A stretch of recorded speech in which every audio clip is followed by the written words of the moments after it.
We're back with Commitment 2020. There are only a few toss-up races for the North Carolina Senate this year, and one of them is in Guilford County. Yeah, incumbent Democrat Michael Garrett faces Republican challenger Sebastian King.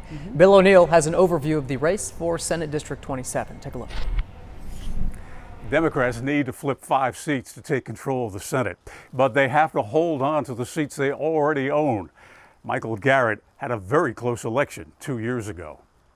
King and Garrett disagree over the governor's shutdown orders.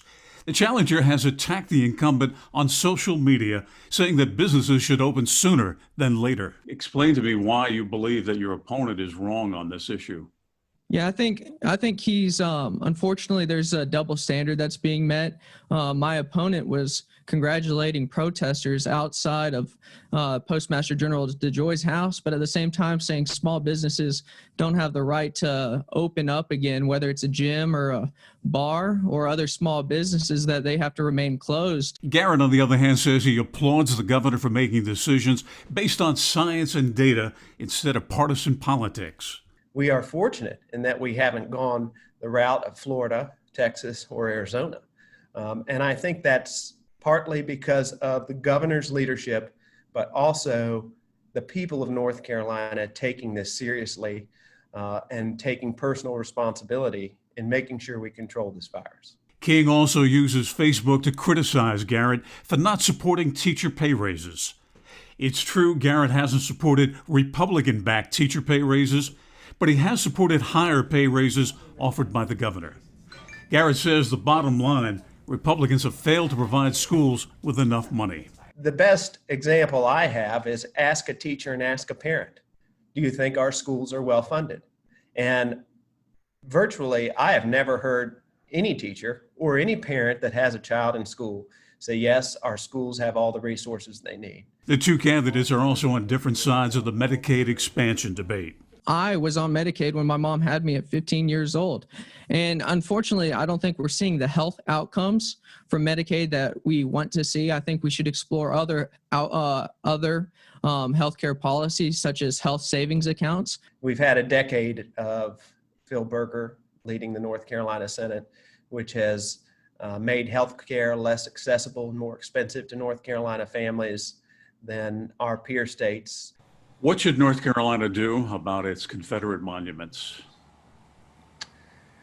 I support removing Confederate monuments. I think that if you look at the history of why many of those monuments were placed there, it was not to commemorate the Confederacy. It was more to intimidate the African American population. Would you vote to overturn the state law that protects them?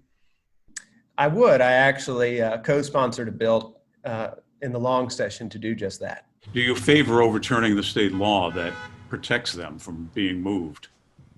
Yeah, I would favor that. I'm not familiar exactly with what the law says, but I think when it comes to moving them to a historical place, I would vote in favor of doing that in the North Carolina Senate.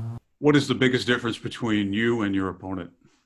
Yeah, the biggest difference is that as a staff member of the General Assembly, I was able to get things done working for Representative Hardister as a member of his staff. Unfortunately, my opponent hasn't gotten anything done in the past 2 years. He hasn't passed one bill where he was the primary sponsor.